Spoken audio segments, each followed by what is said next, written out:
يا سائلي عن مذهبي وعقيدتي رزق الهدى من للهداية يسأل اسمع كلام محقق في قوله لا ينثني عنه ولا يتبدل.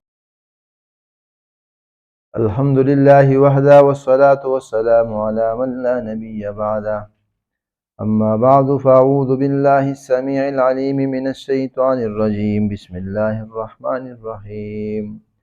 وجعلوا لله مما ذرأ من الحرث والأنعام نصيبا وقالوا هذا لله بزعمهم وهذا لشركائنا فما كان لشركائهم فلا يصل إلى الله وما كان لله فهو يصل إلى شركائهم ساء ما يحكمون.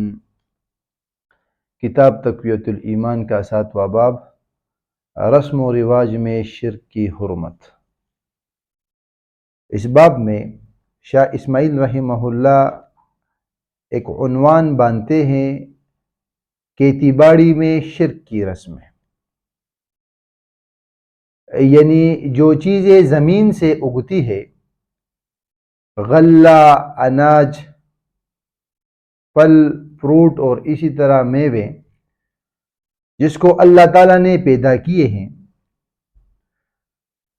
پھر مشرک جس طرح اللہ تعالیٰ کے لیے اس میں سے نیاز نکالتا ہے، اسی طرح غیر اللہ کے لیے بھی نیاز نکالتے ہیں، اور جو اللہ کا ادب و احترام بجا لاتے ہیں نیاز میں غیر اللہ کے لیے، اسی طرح اللہ کو ادب نہیں کرتے۔ سورہ انعام آیت نمبر 138 میں اللہ رب العالمین فرماتے ہیں وَجَعَلُوا لِلَّهِ مِمَّا ذَرَعَ مِنَ الْحَرْثِ، اور مشرک ان چیزوں میں سے جو اللہ تعالیٰ نے پیدا کی ہے، وَالْأَنْعَامِ نَصِيبًا، یعنی کھیتی اور جانوروں میں ایک حصہ مقرر کر چکے ہیں، وَقَالُوا هَذَا لِلَّهِ بِزَعْمِهِمْ وَهَذَا لِشُرَكَائِنَا، اور اپنے خیال میں کہتے ہیں یہ اللہ تعالیٰ کا ہے اور یہ ہمارے شریکوں کا ہے۔ جو غلہ زمین سے حاصل ہوتا ہے، جو اناج زمین سے حاصل ہو جاتا ہے، تو ان میں سے کچھ حصہ اللہ کے لیے مقرر کر دیتے ہیں، اور کچھ حصے کو ہذا لشرکائنا، ہمارے پیروں کے لیے، ہماری فقیروں کے لیے، فلاں شخص کے لیے، فلاں امام کے لیے۔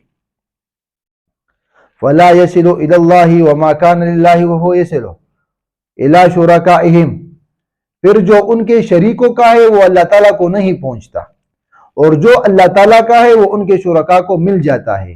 اللہ کہتے ہیں ساء ما يحكمون، بہت ہی برا ہے جو یہ فیصلہ کرتے ہیں، یعنی جو اناج اور جو غلہ انہوں نے اللہ کے لیے مقرر کیا ہے، اگر ان میں سے اگر کسی غیر اللہ کی طرف چلا جائے تو ٹھیک ہے، اور اگر غیر اللہ کے نام پر جو انہوں نے مقرر کی ہے ان میں سے اللہ کی طرف چلا جاتا ہے تو بہت ہی برا گردانتے ہیں۔ تو اللہ نے اس چیز کو حرام قرار دیا ہے، اللہ نے اس چیز کو شرک قرار دیا ہے۔ آج کل لوگ اسی بات کے پیچھے پڑے ہوئے ہیں کہ یہ چیز حلال ہے، یہ چیزیں جائز ہے۔ اللہ کا قرآن وہ صاف طور پر یہ بات کہہ چکا کہ یہ جو چیزیں کھیتی باڑی میں، اناج میں، غلہ میں اللہ کے لیے الگ تقسیم اور غیر اللہ کے لیے الگ تقسیم، نظر و نیاز صرف اللہ ہی کا حق ہے، اللہ کے علاوہ نہ کسی پیر کا، نہ کسی فقیر کا، نہ کسی درباہ کا، نہ کسی درگاہ کا، کسی بھی چیز کے لیے جائز ہی نہیں، سب چیزیں حرام ہیں۔ قرآن کی سورہ انعام کے 138 نمبر آیت کی روح سے آج ہماری دکانداریاں اسی وجہ سے ہی چلتی ہیں۔ یہ چیزیں اللہ نے پیدا کی ہے، تو یہ اللہ کی بے ادبی ہے، اللہ کے ساتھ شرک ہے کہ اپنے غیر اللہ کا غلہ، غیر اللہ کا اناج وہ تو اللہ کے راستے میں نہیں دیتے، لیکن اللہ کے نام پہ جو چیزیں ہیں وہ غیر اللہ کے نام پہ دے دیتے ہیں، یعنی غیر اللہ کا ادب اللہ رب العالمین کے ادب سے زیادہ یہ کرتے ہیں، غیر اللہ کی تعظیم اللہ کی تعظیم سے زیادہ کرتے ہیں، تو یہ اللہ کے ساتھ شرک ہوا۔ اسی طرح جانوروں میں شرک کی رسم ہے۔ سورہ انعام 139 نمبر آیت میں اللہ رب العالمین فرماتے ہیں وَقَالُوا هَذِهِ أَنْعَامٌ وَحَرْثٌ حِجْرٌ لَا يَطْعَمُهَا إِلَّا مَن نَّشَاءُ بِزَعْمِهِمْ وأنعام حرمت ظهورها وأنعام لا يذكرون اسم الله عليها افتراء عليه سيجزيهم بما كانوا يفترون۔ یہ لوگ اللہ پر جھوٹ باندھتے ہیں، کہتے ہیں کہ یہ جانور اور کھیتی اچھوتی ہے، کمزور ہے اور کوئی نہ اسی کا ہے، اور علاوہ اس کے جسے ہم چاہے، محض اپنے خیال کے اعتبار سے بعض جانوروں کی سواری منع ہے، بعض جانوروں پر اللہ تعالیٰ کا نام نہیں لیتے۔ یہ سب اللہ تعالیٰ پر بہتان ہے اور وہ ان کے بہتان کی جلدی سزا دے دے گا۔ جو شخص بھی اللہ رب العالمین پر بہتان افترا باندھے گا، جھوٹ باندھے گا، اللہ رب العالمین احکم الحاکمین فرماتے ہیں اس افترا اور اس جھوٹ باندھنے پر میں اس کو سزا دوں گا۔ یعنی لوگ محض اپنے خیال سے کہہ دیتے ہیں کہ فلاں چیز اچھوتی ہے، اس کو فلاں شخص کھا سکتا ہے، فلاں شخص نہیں کھا سکتا۔ بعض جانوروں کو لادتے نہیں اور سواری نہیں کرنے دیتے کہ فلاں کی نیاز کا جانور ہے، اس کا ادب کرنا چاہیے، اور بعض جانوروں کو غیر اللہ کے نام پر نامزد کر دیتے ہیں کہ ان کاموں سے اللہ تعالیٰ خوش ہوگا اور مرادیں برلائے گا، مگر ان کے یہ خیالات و افعال جھوٹے ہیں جن کی وہ ضرور سزا پائیں گے۔ اللہ رب العالمین فرماتے ہیں ما جعل اللہ من بحیرۃ ولا سائبہ ولا وسیلۃ ولا حام ولکن الذین کفروا یفترون اللہ الکذب واکثرهم لا یعقلون۔ سورہ مائدہ 103 نمبر ہے۔ اللہ تعالیٰ نے نہ بحیرہ کو، نہ سائبہ کو، نہ وسیلہ اور نہ حام کو جائز قرار دیا، لیکن کافر جھوٹے باتیں اللہ تعالیٰ کی ذمہ لگاتے ہیں۔ اللہ نے ایسے لوگوں کو کافر گردانا ہے، کافروں میں سے شمار کیا ہے۔ آج ہم کلم کلا اس بات کی ترغیب دیتے ہیں، لوگوں کو اس بات کی طرف بلاتے ہیں کہ اس کے نام پر نظر نیاز دو، اس کے نام پر نظر نیاز دو، فلاں جانور کی سواری کرو، فلاں جانور کا کھانا کھاؤ، فلاں جانور کو فلاں کے نام سے ذبح کرو۔ جو جانور کسی کے نام کا نامزد کر دیا جاتا ہے تو اس کا کان چیر دیا جاتا ہے، اس کو بحیرہ کہتے ہیں۔ یعنی کسی جانور کو کسی کی طرف منسوب کرنا، تو اس منسوب ہونے کے بعد اس کے کان میں سوراخ کر دیا جاتا ہے، تو ایسے جانور کو کہتے ہیں بحیرہ، یعنی جس کے کان میں چھید ہوا ہو، سوراخ ہوا ہو اور وہ کسی کے نام پر منسوب ہو۔ سانڈ کو سائبہ کہا جاتا ہے۔ جس جانور کے بارے میں یہ منت مانی جائے کہ اس کا بچہ نر پیدا ہو تو اس کو نیاز میں دے دیا جائے گا، پھر اس کے نر اور مادہ دونوں پیدا ہو تو نر کو بھی نیاز میں نہ دیتے، ان دونوں بچوں کو وسیلہ کہا جاتا ہے۔ اور جس جانور سے 10 بچے پیدا ہوں، اس پر سوار ہونا اور لادنا چھوڑ دیتے ہیں، اس کو حام کہتے ہیں، یعنی حامی جانور۔ فرمایا اللہ رب العالمین نے یہ باتیں شرعی نہیں رسمی ہے۔ معلوم ہوا کہ کسی جانور کو کسی کے نام کا ٹھہرا دینا اور اس پر اس کی علامت لگا دینا اور یہ مقرر کرنا کہ فلاں کی نیاز گائے، فلاں کی بکری اور فلاں کی مرغی ہی ہوتی ہے، یہ سب جاہلانہ رسمیں ہیں اور شریعت مطہرہ کے خلاف ہے۔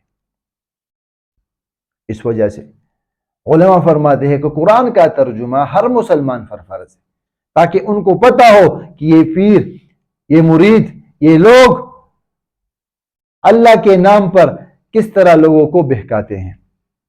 حلال و حرام میں اللہ تعالیٰ پر افترا، وَلَا تَقُولُوا لِمَا تَصِفُ أَلْسِنَتُكُمُ الْكَذِبَ هَذَا حَلَالٌ وَهَذَا حَرَامٌ لِتَفْتَرُوا عَلَى اللَّهِ الْكَذِبَ إِنَّ الَّذِينَ يَفْتَرُونَ عَلَى اللَّهِ الْكَذِبَ لَا يُفْلِحُونَ۔ وَلَا تَقُولُوا، اور تم نہ کہو، یعنی جھوٹ نہ کہو جس کو تمہاری زبانیں بیان کرتی ہے کہ یہ حلال ہے اور یہ حرام ہے، تاکہ تم اللہ تعالیٰ پر جھوٹ باندھو۔ یقین مانو جو لوگ اللہ تعالیٰ پر جھوٹ باندھتے ہیں وہ فلاح کو نہیں پہنچتے، وہ فلاح پا ہی نہیں سکتے۔ یعنی اپنی طرف سے حلال و حرام مقرر نہ کرو، یہ اللہ تعالیٰ ہی کی شان ہے کہ وہ حلال مقرر کرے اور حرام مقرر کرے، اور اس طرح کہنے سے اللہ تعالیٰ پر جھوٹ باندھنا ہے۔ یہ خیال کرنا کہ اگر فلاں کام اس طرح کیا جائے تو ٹھیک ہوگا، ورنہ اس میں گڑبڑ ہو جائے گی، غلط ہے، کیونکہ اللہ تعالیٰ پر جھوٹ باندھ کر انسان کامیابی حاصل نہیں کر سکتا۔ معلوم ہوا کہ یہ عقیدہ کہ محرم میں پان نہ کھایا جائے، لال کپڑے نہ پہنے جائے، سیدہ بی بی کی صحنت مد نہ کہے، اس کو لونڈی پہلے خاوند کی وفات یا طلاق کے بعد دوسرا نکاح کرنے والی عورت نیچ قوم اور بدکار نہ کہے۔ شاہ عبدالحق صاحب کا تحفہ حلوہ ہی ہے، اس کو احتیاط سے بناؤ اور حقہ پینے والوں کو نہ کھلاؤ۔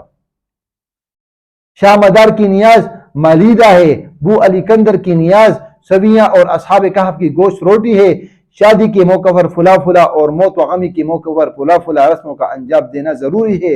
شوہر کی موت کے بعد نہ شادی کرو، نہ شادی میں بیٹھو، نہ اچار ڈالو، فلا آدمی نیلا کپڑے اور فلا سرخ کپڑے نہ پہنے، یہ سب باتیں شرک کی باتیں ہیں۔ مشرک اللہ تعالیٰ کی شان میں اپنا دخل دیتے ہیں اور اپنی شریعت، الگ شریعت وہ گڑھ رہے ہیں اور بنا رہے ہیں۔ تو اسی طرح آج کے درس کا یہ خلاصہ ہے کہ اللہ نے جو چیزیں پیدا کی ہے، زمین سے اگائی ہے، اناج و غلہ اور اس طرح میوے جات اور پھل، اس میں سے حصے بنانا اللہ کے لیے یہ تو واجب ہے، فرض ہے ہر مسلمان پر کہ اس میں سے اللہ کا حصہ دے، وہ عشر ہے۔ اور اس میں سے غیر اللہ کے نام پر اناج اور غلہ تقسیم کرنا یہ اللہ کے ساتھ شرک ہے، کیونکہ غلہ اور اناج، پھل اور میوے اللہ نے ہی پیدا کی۔ اسی طرح کچھ جانوروں پر سواری نہ کرنا، کچھ جانوروں کا گوشت نہ کھانا اور کچھ جانوروں کو کسی کے لیے خاص کرنا یہ اللہ کے ساتھ شرک ہے۔ ہر جانور اللہ رب العالمین کے لیے ہی ذبح ہوگا، اور جس جانور پر اللہ رب العالمین کا نام لیا جائے وہ حلال ہوگا، اور جس پر کسی اور کا نام ہو حرام ہوگا۔ اسی طرح حلال اور حرام کی تقسیم کہ اللہ نے جس کو حلال کیا وہ حلال ہے، اور اللہ نے جس کو حرام ٹھہرایا وہی حرام ہے۔ اللہ کے حلال کو حرام کہنا اور اللہ کے حرام کو حلال کہنا یہ اللہ پر جھوٹ ہی باندھنا ہے۔ تو کچھ لوگوں کا یہ کام ہے کہ وہ اللہ پر جھوٹ ہی باندھتے ہیں۔ اللہ رب العالمین سے دعا ہے کہ ہمیں توحید کو سمجھنے کی توفیق عطا فرمائے اور شرک اور ان کے تمام اسباب سے بچے رکھے۔ اقول قولی ھذا استغفر اللہ لی ولکم ولسائر المسلمین۔ دعوت اہل حدیث ٹی وی کی منفرد اسلوب اور مستند معلومات پر مبنی بے شمار دینی اور تعلیمی ویڈیوز دیکھنے کے لیے ہمارا چینل سبسکرائب کیجیے اور ہماری نئی ویڈیوز سے اپڈیٹ رہنے کے لیے بیل آئیکن پر کلک کیجیے۔